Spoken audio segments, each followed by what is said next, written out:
obviously centralized cloud is sort of dominant, and there's a concern around control and monopoly and all of that. So um, how can what ICN is working on, with decentralization, how can that mitigate those monopolistic tendencies? Right. So I think that there's a few aspects to this. So we have essentially three layers that allow everybody to contribute, and I think I just want to highlight these three layers, which that Yeah. makes it maybe easier to understand on why this provides a benefit. Right. Again, coming to the evolution of the cloud.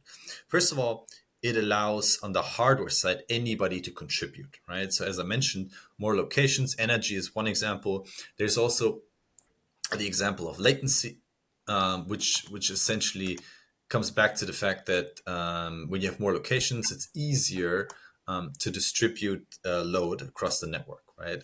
Potentially more closer to you.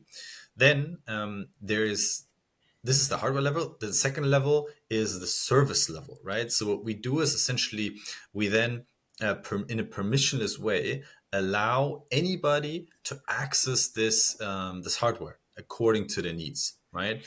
So we essentially provide this level playing field because you don't need all these resources. You could just use the network's resource.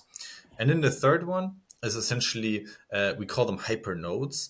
They ensure that all of the system is up and running. Um, you can envision it like a typical validator or checker node in essence. And with these three elements, I think we have an open, composable ecosystem that will thrive with the more users that are actually participating.